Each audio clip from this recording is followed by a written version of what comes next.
आज चाहिँ शनिबारको दिन हो अनि आज चाहिँ हामी यहाँ देखाउ यो पिठो हो मोमो बनाउनलाई 1 किलो पिठो अनि यो बफको के भन्छ किमा मार्टबाट ल्याएको यो चाहिँ हामीले तिल भनेर भुट्दैको के अरे यो मेथी रहेछ अनि यहाँनिर हाम्रो मोमो बन्दैछ है अनि अचार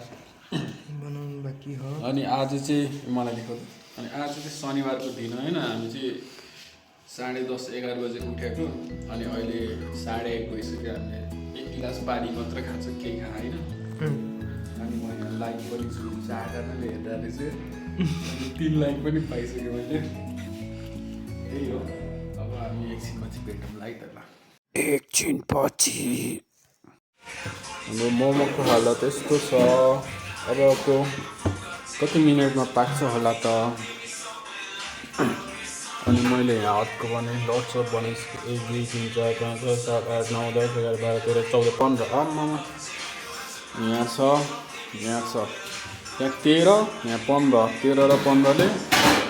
13 र 15ले कति हुन्छ 13 र 15ले 13 15 10 10 10 28 हुन्छ 28 हुन्छ ल 28वटा मोमो हामीले पकाइसकेको बनाइसकेको छौँ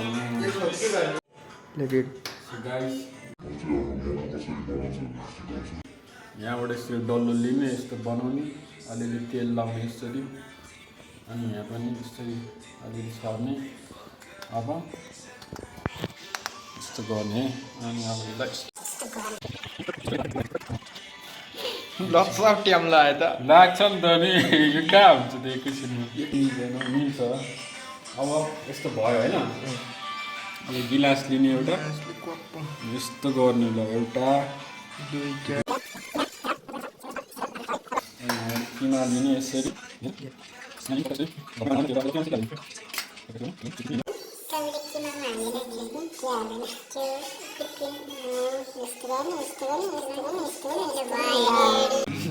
यस्तो गर्ने अनि यहाँ चट्टा लगाएर राख्ने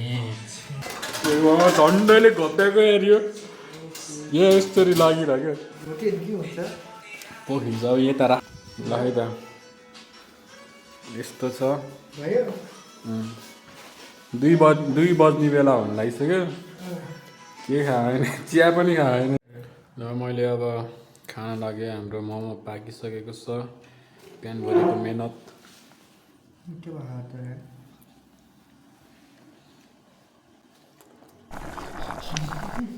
टन्नै मोमो खाएपछि गाइस हामीले चाहिँ मोमो खाइसकेको छौँ यति मोमो धेरै भयो हामीलाई यति मोमो धेरै भयो हामी चाहिँ टन्न भइसकेको छौँ अहिलेको लागि अहिले त हामी यो यहाँ राखिदिन्छौँ होइन अनि हाम्रो यहाँ किचनको हालत यस्तो छ अब यसलाई चाहिँ हामीले चट्ट सफा गर्नुपर्ने हुन्छ है त सफा भइसकेको छ अनि के भइरहेछ भन्दाखेरि यहाँनिर फ्रिज खोल्यो भने चाहिँ मोमोको अचार यहाँ पनि मोमो यो लट्स अफ मोमो छ आज गाइस मैले भर्खर प्रगति गरेको छु यो फोन यहाँ माथि थियो नि यहाँ यसरी खसेर यस्तो भयो ए चल्यो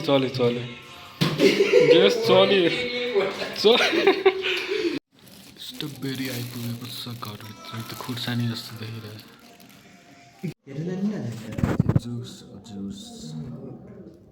जुस पानी यो त यस्तो छ